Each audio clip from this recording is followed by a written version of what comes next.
Hello and welcome to Big Orc Games unboxing video of the new RuneWars miniatures expansion, Daqan Infantry Command. My name is Simon, I'll be doing the unboxing today. So what we're going to do is open this up, take a look and see what we get inside. This isn't any kind of like strategy or guide on how to use this new infantry command, this is just an unboxing to show you what cool stuff you get in here. So this is one of the first wave of expansions for RuneWars, and this is a really cool infantry upgrade kit. So you get in here just one tray with just 4 models, and I say just, you do get 18 upgrade cards, which is a huge amount. So, the other expansions only come with 5, so you can see, there's so much in here, so much value. So yeah, so we're going to get 4 different models in here which go on one tray, and you'll see what they are inside. So let's take a look. Let's open it up. Now I'm going to note this, the packaging is excessive. Look, this box is huge and it's barely got anything in it. I understand shelf presence and all that, but it is huge for the contents. It really is. There's no need for it to be that big. It should have been half the size, just for economic reasons more than anything. I mean, here we go. There we go. Look, that is everything out of that entire box. It's just excessive. So, anyway, right, let's take a look, shall we? So first things first, just quickly show you the fold out. So the fold out for the infantry command shows you the assembly guide for the 4 different figures, and then you get a little bit of the story, a little bit of the lore of them, pretty neat. Then inside you have a components list, and that's it apart from the credits and an advert on the back for Descent. Because of this being an upgrade, it doesn't have its own separate command wheel, so it doesn't have its own action and modified dice or wheels or anything like that. It has to exist within inside of a unit, so that's why you don't have anything separate for it. So let's take a look at the really cool bit, which is the upgrade cards. So the game focuses quite heavily on upgrading your units and different components.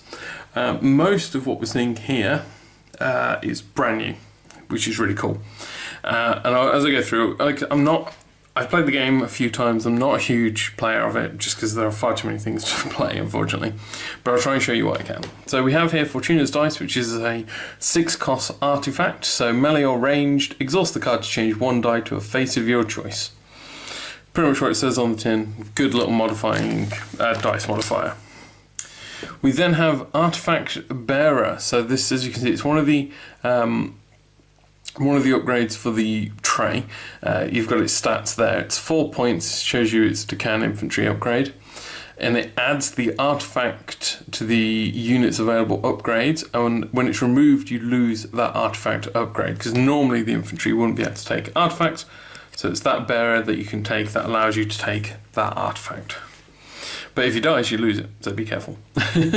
So here we have the Greyhaven Channeler. So just to note, the 4 different models we have on here are, we have the Banner Guard, we have the Wizard, we have the Champion, and we have the Cornison, I think is the way you pronounce it. Basically, a musician. And then you can also make one of them, I think it's the Channeler, can be an artifact bearer instead. Basically, each model has 3 different versions in here. So you can see by the stat at the top, so it could be the bearer, it can be a channeler. After energy tokens are cast during setup in the end phase, you may exhaust this card to recast up to 2 energy tokens in the energy pool, which is useful if you're running, say, like a golem list and you really think it's the blue ones that you really need. So that one's useful. And then just double check, that might be the, no, there we go. There's the other one, which is Lance Corporal. Oh no, sorry, that was the Greyhaven Channeler. I'm going to try and line these up in the right one, sorry. So yeah, the Lance Corporal, so this is back to the Channeler. So let it just zoom in again there, sorry. So it's a 6-cost champion upgrade. When you reveal your command tool, you may exhaust this card to treat your selected modifier as white until the end of the round. Useful. Allows you to do some very interesting combinations. And then we have Citadel Weapons Master. So cost of 8, more expensive of them. Melee, add a red dice. Just a red die, sorry. Just straight up damage potential. Just adding a red die, nothing, no finesse or subtlety there, just extra damage. So let's carry on with the Wizard. So Narcal Hexer. So 7 cost. Skill, choose an enemy at range 1 to 3 and in line of sight. That enemy suffers a severity, I think that is natural runes. Natural rune morale test, which is quite useful. I find the morale test being quite a useful thing to do on units, just because anything which gives you a little bit of an edge is useful. And we have the Uncontrolled Geomancer. So this one is a 6 cost upgrade and skill. Each unit at range 1 to that is unstable energy, I believe, including you, suffers damage equal to the number of trays in its unit. If the unstable energy runes are 0, this effect does nothing. So potentially could do nothing, but with the which one was it? The Greyhaven Channeler. Oh no, but they use the same slot, don't they? Oh boo, you couldn't reflip them then. So yeah, probably one of my least favourite ones, just because it self-damages. Then we have the Musician. So we have Aggressive Cornerson. So 5 cost. When you perform, I think is it that move, treat it as modified by a charge. You do not receive panic tokens for failing to collide with an enemy during a charge, though, which is really useful because in the demo games I had, there were several times where I failed a charge because I misjudged the distance. Usually by about that much. Always the way, isn't it? So yeah, that was quite useful. I think I would probably run that aggressive one more than the others. I'm just going to move these over a bit. Just because I like knowing that I can do the charge and not fail it, basically. Then we have the Marching Connaissance, which is a 2 cost, and when you perform a move you may treat it as modified by a turn, or bank I think is the correct term in this instance. So yeah, it's just allowing you to have that little bit more flexibility in the way you move, which for a lot of people will be, you know, greatly received. And then let's find the other one. Oh no, we only got 2 in there. So I thought there was 3 for each. I've either got one wrong or I've miscounted. Oh no, maybe. Oh, look at me. It was underneath. Sorry about that. So, you can tell this is all recorded live. So here we have the Rallying Cornerson. So 4 cost. Skill, each of the ally at range 1 to 3 may choose to either remove a Bane or ready an upgrade card. And the combinations of this are quite obvious. You've already seen cards which do exhausting. It's other ally at range 1 to 3 though, so a little bit of a catch. You'd want multiple commands, but then why would you not want multiple commands anyway? Or removing that Bane can be useful because of your opponent just catching you off guard in things like combat and stuff. So yeah, so that's the 3 upgrades for the Musician. So we have the Standard Bearer. So cost of 4 for this one. Eagle Banner Bearer. Banner Bearer. Melee, spend any number of your inspiration tokens to add that number of mortal strikes, which, yeah, that's my favourite. Love just that direct amount of damage. Cost 5 for the Lion Standard Bearer, and it grants Steadfast Fear. So while you're suffering a morale test, treat fear cards as having 1 additional morale icon. So normally when you're adding an icon, that would be bad for you, but in this case it's good because it's less likely to be able to trigger because it's adding that extra 1. And then we have the Raven Pennant Banner. So 5 cost, and you may exhaust this card to activate at initiative value 1 higher or lower than your selected initiative.